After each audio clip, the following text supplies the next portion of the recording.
I'm reviewing the Hot Toys Tony Stark Mech Deluxe version Special Edition action figure. This is a 1/6 scale figure. Here's a quick look at the packaging. This is where he's wearing the prototype Iron Man armor from the first film. I think this one would make a really nice centerpiece for your Hot Toys Iron Man collection. I think it would be really cool to set up the garage and have some of the other suits of armor behind it. This one comes with a nice display background as well, with a little bit of imagery from the shop of Tony Stark's. Special edition mask portion is pretty cool. It's got some of his notes scratched on the front there, and you can read it all. He can hold the mask in his hand, but it does fit fairly loosely, just something to think about if you do want to display it that way. This one also comes with the LED light up proof that Tony Stark has a heart. It comes in a little display case, which I think is a nice extra piece to get with this one. This one does come with some batteries for the light up features. It's a little hard to switch the hands because of the suit of armor piece that goes right up to the wrist, so you'll have to be a little careful. You'll have to push that pretty far back to get it exposed on the peg so it fits in there. He's got the cloth pants that are kind of striped. Has the strap with the arc reactor. That also pops off so you can see the arc reactor within his chest. He's wearing knee pads that even have the Velcro on them, which I think is kind of cool. He's wearing a belt with a couple of pouches. One pouch has the power unit for the test suit, and that actually has the batteries for the real light up feature, which I think is kind of funny with an on-off switch there you can see. So a little bit of movement on the boot, but not a ton. Like I said, the elbows flex. He's got fingerless gloves. He comes with two sets of hands, one fully open and one just a little bit more gripped. They're pretty similar. He's wearing the two mechanical arms and then the mechanical boots there. You can see all the working mechanisms in them. You can see the wiring going all the way down, lots of nice detailing. There's a look at the light up feature on the bottom of the boot. You can see there's a switch there on the boot. And you can open up the panel to put the batteries in.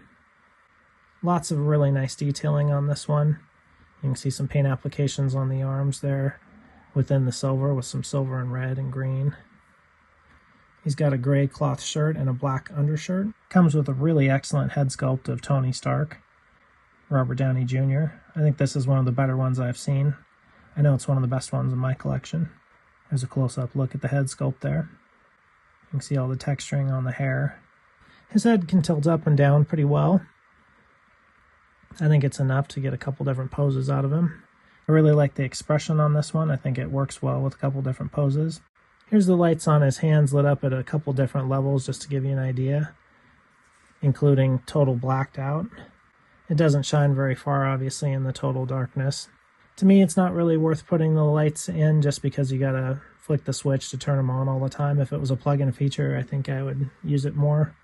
But since it's battery operated and you're probably going to want to keep it in a display case, I don't think I'll keep the batteries in this one. Here's a quick look at some of the different poses you can achieve with this figure.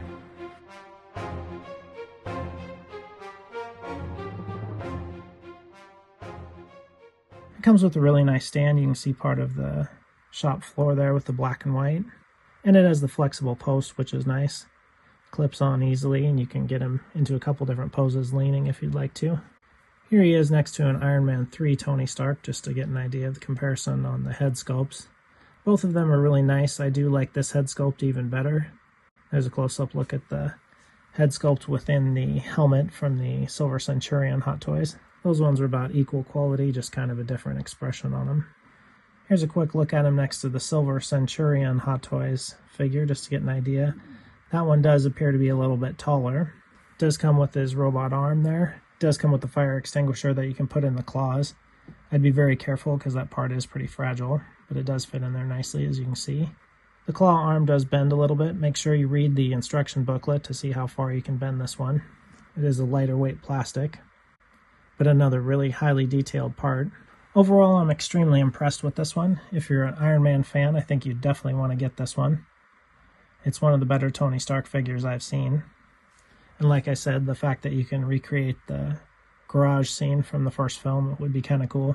These are still available now as of February 2026. Well, that's it for this review. I hope you've enjoyed it. If you did, please subscribe down below and don't forget to hit that like button. More videos like this to come soon. Thanks.